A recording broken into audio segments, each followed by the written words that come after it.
I'm the founder and chief technology officer of Algenuity. I'm Andrew Spicer. So I'm originally from the Bedford area and also had a couple of stints in the States.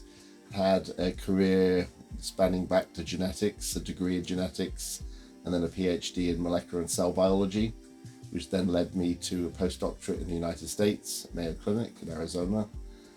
Developmental biology, biochemistry, cell biology, mammalian cell biology was the main thing I worked on. And then I was given an opportunity to do something completely different, which was to found an algal biotechnology in the United Kingdom, which was totally out of my comfort zone. Pretty much before that point, I had grown algae unintentionally and generally had tried to kill it whenever it grew in the places I didn't want it to grow. So having to grow it intentionally was a new one for me. A group of successful entrepreneurial businessmen here in the UK with a background in electronics, real success story in electronics, were looking to the future of the world and had come to the conclusion that resources would become something that would be more and more important, natural resources. And me being a biologist and having a family connection, they had a conversation with me about could I do something with algae? And it was as broad as that. They effectively said, we're going to give you a small budget, an opportunity to have a lab space, and the remit is do something with algae. And they let me run with that in terms of how I then developed that and shaped that opportunity space. Now I wear multiple hats within Algenuity. I manage really the strategy and the vision for the company. I still play a key role in the innovation in terms of the scientific innovation. Still love to get into the lab whenever I can get into the lab. I manage the IP portfolio. I manage investor relations, the public persona and giving the talks about the opportunity. I manage an amazing team of engineers, scientists, chefs, comms, business development, and I work with our partners in the Netherlands now at the factory that we are scaling into. So we're a team of 9 now within Algenuity UK. I couldn't, across my scientific career, I have to say it is the most productive, most connected, impactful group of people that I've ever worked with, ranging from the quality of the science, which is world class. It's not just on a level with academic science, it's above, we deliver above that level. The bioprocess development is again above that level. The level of understanding of how to apply bioinformatics tools and other frameworks, the commercial, the whole team, there's no passengers in Algenuity at all. Everybody pulls together, everybody works well. I'm really incredibly lucky to be leading that team of people. We've really come through so much that the team is just a joy to work with.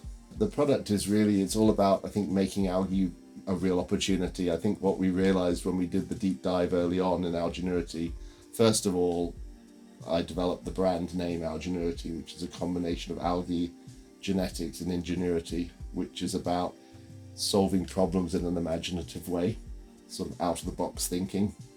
And I think what we realized early on was a team of just myself and one technician was that the whole sector, in fact, it could be applied to the synthetic biology sector in general, industrial biotechnology, underestimates the biological problem. And so they race to scale, or they try to scale before they know the biology and the organism, what its limitations might be or its opportunities might be. And so we invested all of our time and energy at the front end, which is unpacking the biology. And that meant finding the right organisms that would have the right properties to give the productivities, understanding the genetics, understanding the limitations, and understanding where the market fit would be. Because if you can't get the scale right and you can't get the economic model right for the market that you're trying to deliver to, there isn't any business.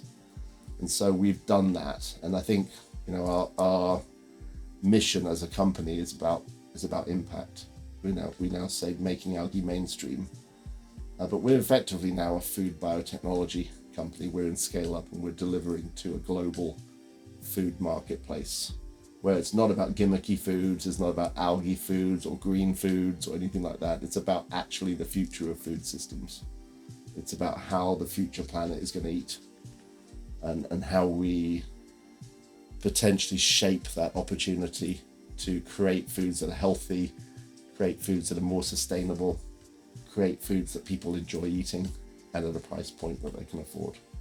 I think what we've done really well at Algenuity is we've done a lot of work in terms of understanding the bar that we're trying to deliver to. And by that, I mean, if you don't understand the standard that you have to deliver to, then you might be missing it completely. And I think that's where the sector has got this wrong again and again and again, is thinking that, you know, the customer will come to you and meet you where you are. No, you have to deliver to where that bar is set. And I think we've done that literally across the board. It's not just the quality of the product. It's about regulatory, it's about transparency, it's about sustainability, it's about all the things you need to do to make that happen. It's the bar set on every level. The bioprocesses have to be right, the downstream has to be right. So we haven't done it all at once. We've had to evolve as a company and bring things in-house. So for instance, realizing that we needed to bring bioinformatics in-house and have that control, realizing that we needed our own pilot plant so that we could define the bioprocess and have control of that, realized that we needed to bring LCA in-house.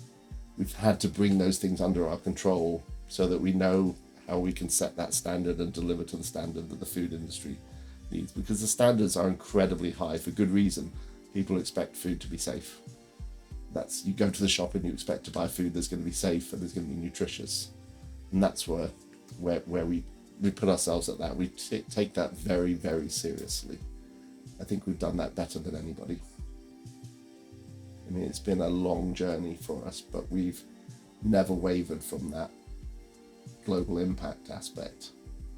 I think also we've been realistic and pragmatic in that, you know, we're not going to bang on this drum and try and do something that we don't think is possible. So we've always navigated into the spaces where this is now feasible or this is possible. We know there's an opportunity here, and we set ourselves on that site to deliver that.